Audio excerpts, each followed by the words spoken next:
नमस्कार, M prime देख रहे हैं आप। मैं हूं आपके साथ वरुण गोयल और आज हमारे साथ जुड़े हैं बेहद खास मेहमान। हमारे साथ जुड़ गए हिमाचल प्रदेश के शिक्षा मंत्री गोविंद सिंह ठाकुर। गोविंद जी, बहुत बहुत स्वागत है आपका। बहुत धन्यवाद जी। नमस्कार जी। सर, सबसे पहला सवाल मेरा ये है कि कोरोना संकट काल में शिक्षा एजुकेशन बुरी तरह प्रभावित हुई है। ऑनलाइन पढ़ाई हम हर जगह देख रहे हैं, लेकिन हिमाचल प्रदेश में जो सुदूर दुर्गम इलाके हैं या वहां पर किस तरह की अभी दिक्कतें आ रही हैं और सरकार का, आपके मंत्रालय का प्लान क्या है? हिमाचल प्रदेश ने कोरोना के कारण से जो शिक्षा पर प्रभाव पड़ रहा था उसके लिए प्रारंभ से ही बहुत अच्छे प्रकार से अपने काम को किया है। और हिमाचल प्रदेश शिक्षा बोर्ड एक ऐसा शिक्षा बोर्ड रहा है कि जिसने अपने जो रिजल्ट्स थे वो बड़े समय पर निकाले। और दूसरा ये कि हर घर पाठशाला के माध्यम से हमने ऑनलाइन शिक्षा को बढ़ावा दिया और लगभग हम 90 से 92% तक छात्रों तक हम पहुंचे हैं। और जहां पर यदि ऑनलाइन कोई इंटरनेट या कोई मोबाइल की समस्या थी तो वहां पर हमारे टीचर्स ने रिटर्न नोट्स भी भेजे हैं और घर घर जाकर के दिए हैं।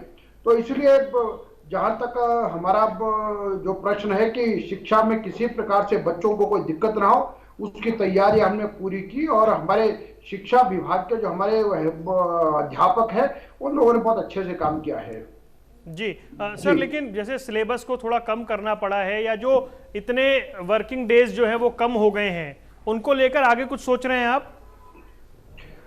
देखिए, हमने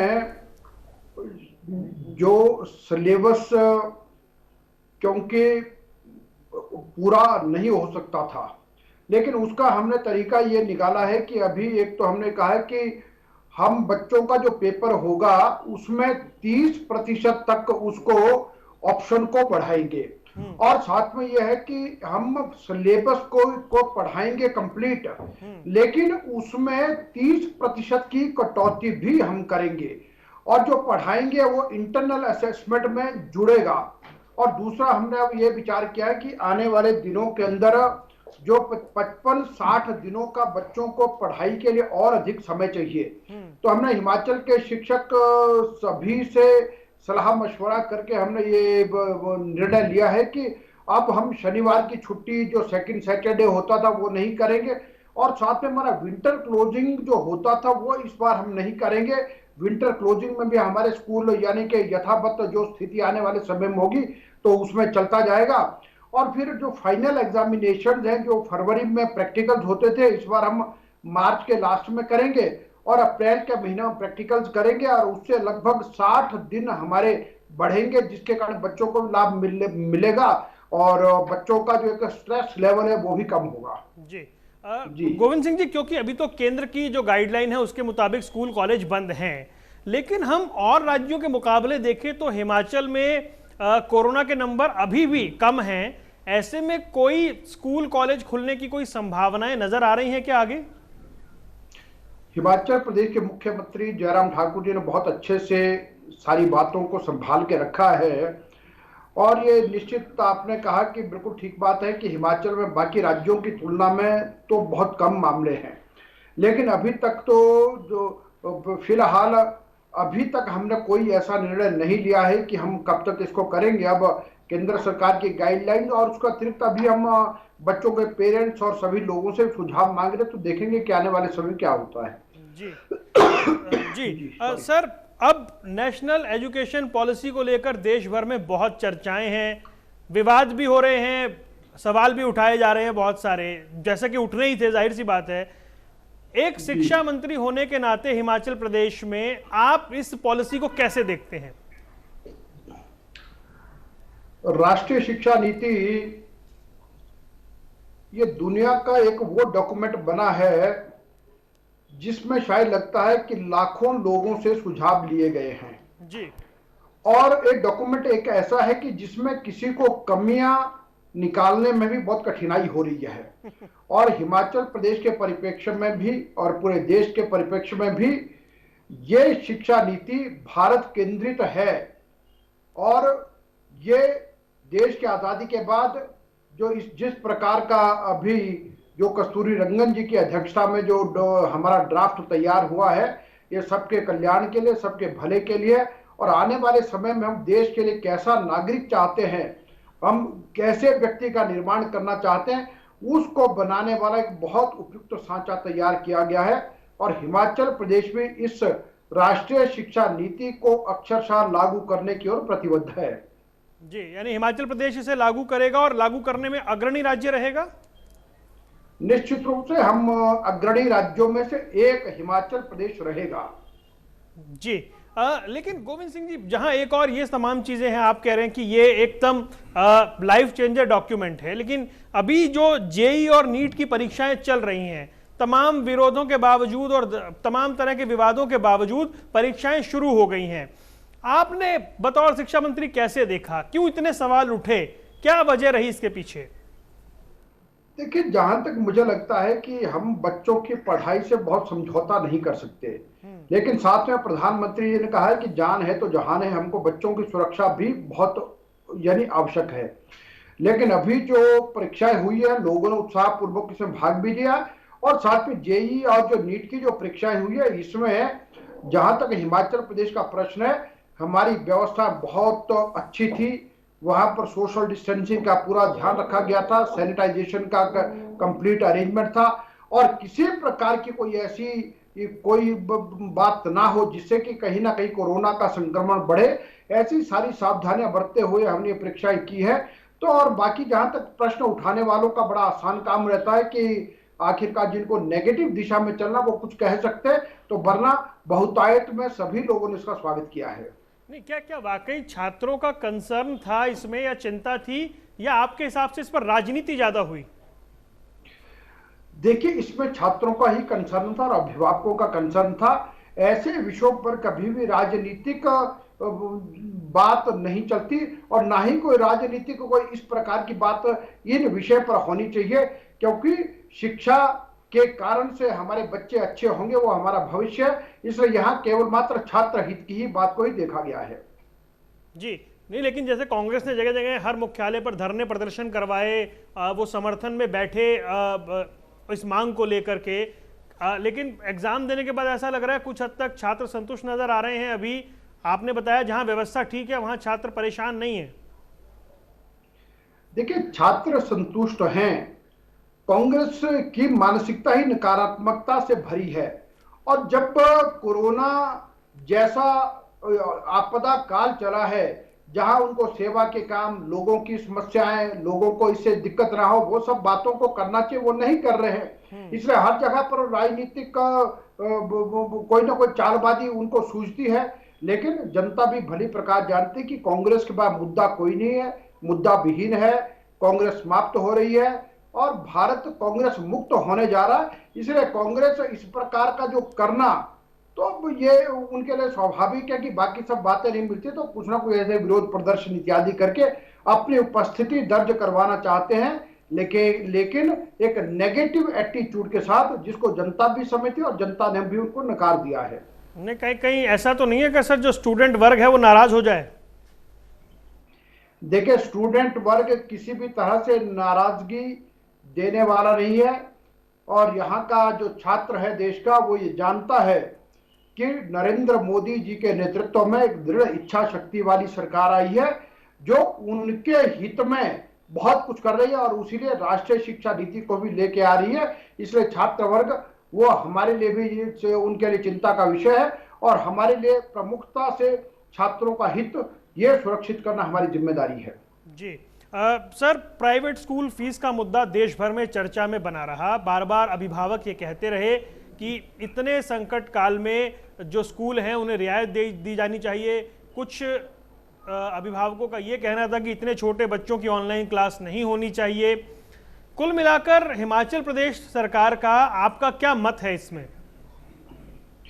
देखिए, हमारा मत यह है कि उसमें अभी हिमाचल प्रदेश में तो अभी हिमाचल हाईकोर्ट ने भी कह दिया है कि ट्यूशन फीस आप ले सकते हैं, और यदि कहीं पर लगता है कि कोई गरीब है जो दे नहीं सकते, वो स्कूल की मैनेजमेंट को रिक्वेस्ट कर सकते हैं और उनको उनसे फीस नहीं लेना चाहिए। ऐसी भी बातें हैं, और सरकार ने भी पहले ही कहा था।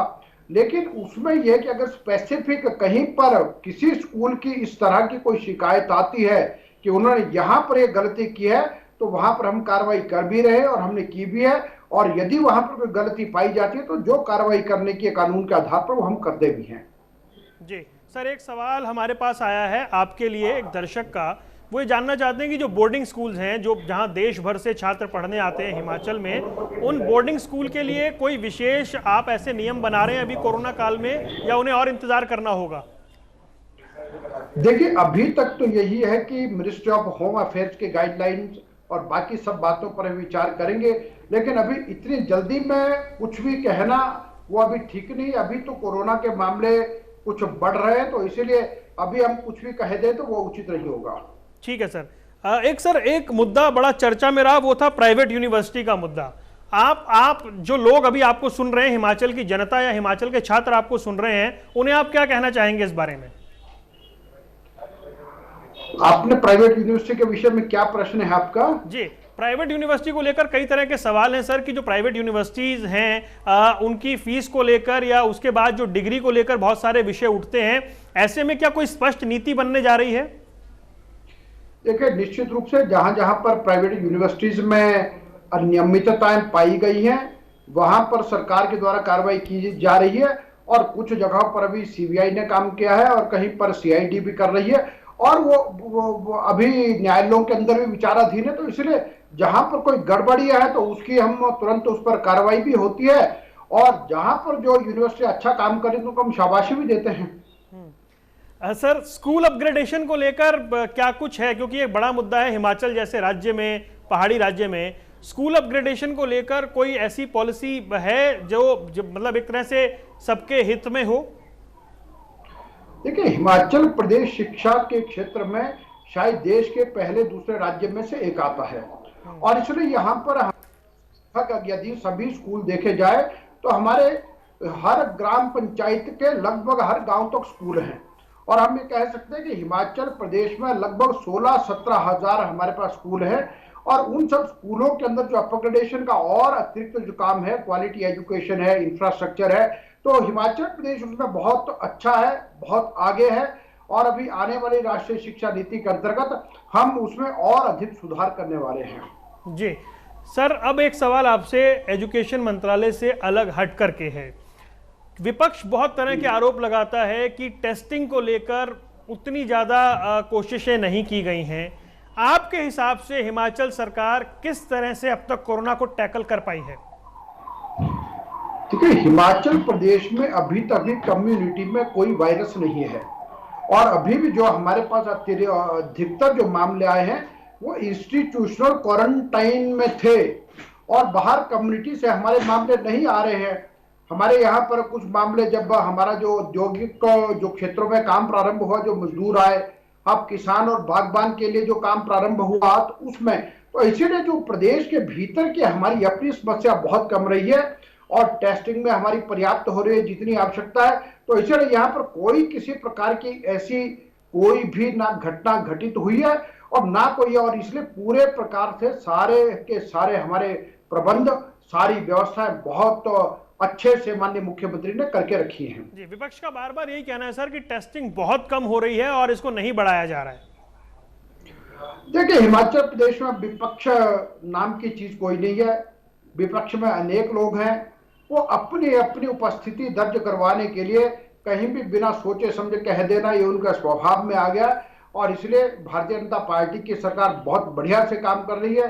हिमाचल प्रदेश की जनता को बिल्कुल संतोष है, और इसलिए यहाँ पर विपक्ष का क्या कहना क्या नहीं कहना, विपक्ष के लोग यह है कि वास्तव में कोई काम करते नहीं, और इसलिए अब ऐसे सब में केवल मात्र समाचारों में बने रहने के लिए कुछ ना कुछ कहते हैं। ठीक है सर, बिल्कुल अंत में सर, हिमाचल के जो स्टूडेंट्स, जो छात्र आपको सुन रहे हैं, उनकी चिंता दूर करने के लिए क्या मैसेज उन्हें देना चाहेंगे आप? देखिए, हिमाचल प्रदेश के छात्रों से मैं इतना ही निवेदन करूंगा कि जो समय मिला है, इस सारे समय में जो चुनौतियां हैं उनको अवसर के रूप में लें, और साथ में आजकल अपने स्वास्थ्य का बिल्कुल ध्यान रखें, अपनी फिटनेस का ध्यान रखें, और जो समय लगता है उसको कंस्ट्रक्टिव तरीके से अपनी पढ़ाई की ओर भी ध्यान दें। लेकिन एक बात पक्का है कि आने वाले जो बच्चे हमारे जो छात्र हैं, ये सबके सब अपनी सर्वांगीण विकास की दिशा में बढ़ें, ताकि हर प्रकार से आप सर्वगुण संपन्न हो, जिससे आने वाला भविष्य हमारा अच्छा होगा और आने वाले देश का भविष्य भी अच्छा रहेगा। बहुत बहुत शुक्रिया गोविंद सिंह जी, आपने हमारे लिए वक्त निकाला और हमसे चर्चा की। आपका बहुत बहुत धन्यवाद। तो ये थे हमारे साथ हिमाचल प्रदेश के शिक्षा मंत्री गोविंद सिंह ठाकुर, जिन्हें आप सुन रहे थे। उनका कहना है कि छात्रों को घबराने की जरूरत नहीं है, कोरोना काल में उनकी पढ़ाई का नुकसान ना हो इसके लिए हर संभव प्रयास किए जा रहे हैं।